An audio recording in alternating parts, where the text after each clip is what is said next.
When the Army informed the parents of Danny Chen that the 19-year-old Army private had died of an apparent self-inflicted gunshot wound in Afghanistan, they reacted with disbelief. Chen had not exhibited signs that he was suicidal and had just asked his family to send him additional supplies. He also had told family members that fellow soldiers targeted him with racist abuse. Chen's parents, Chinese immigrants who don't speak English fluently, turned to their community for help.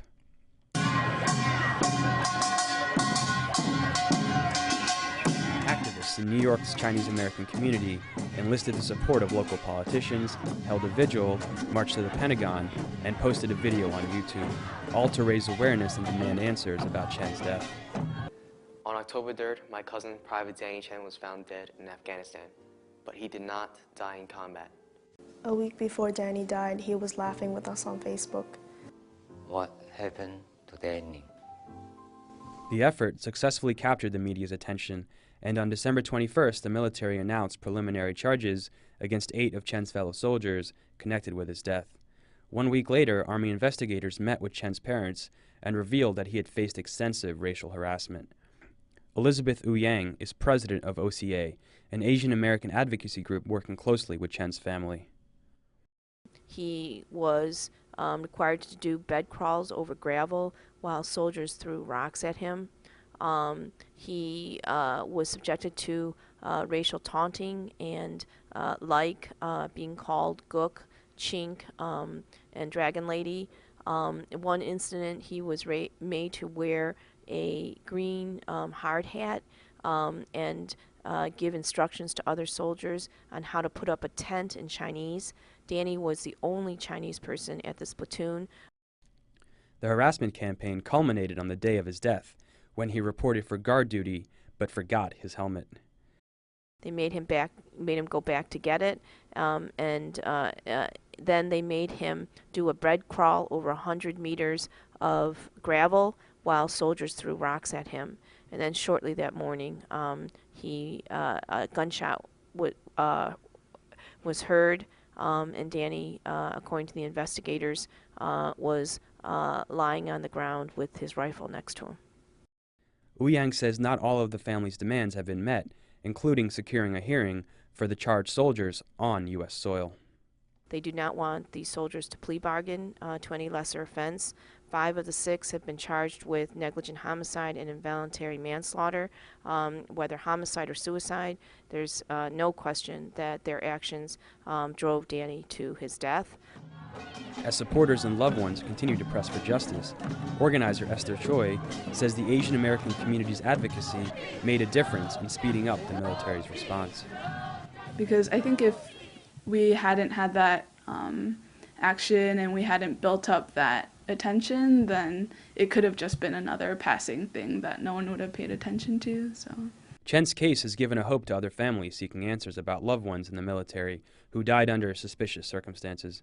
One case with striking similarities is that of Hampson Daniels McPherson Jr., a 21-year-old U.S. Marine who the military says took his own life by dousing himself with gasoline, then lighting himself on fire, while stationed at a base in Okinawa, Japan.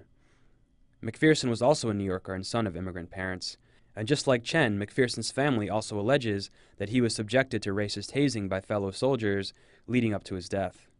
His father, Hampson McPherson Sr., said his son's problems began in late 2010 when he responded to racist taunts.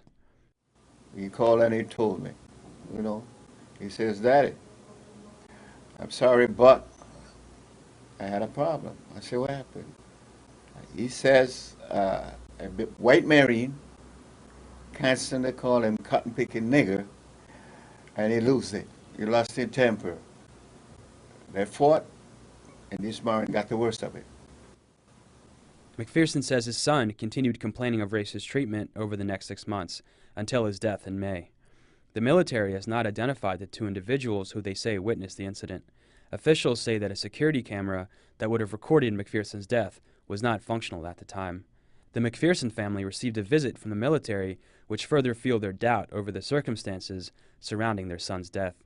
The investigator brought along what he said was a suicide note, but McPherson's 18-year-old sister, Danielle, says she questions its authenticity. I asked, can I look at it? And then they gave it to me, and it was, on, plain, printing paper, and it was, handwritten.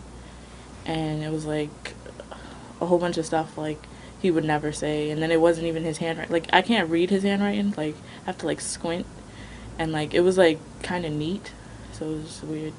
It didn't look like he would write it. The family says the military refused to accept a sample of McPherson's writing to help verify the note's authenticity. Unlike Chen's family, the McPhersons have not been able to rally support for his case.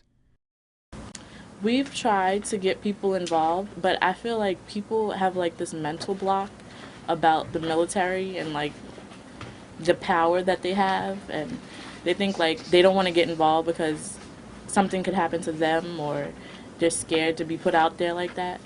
So we've tried to like have the same thing going, but we just don't have the same type of people behind us.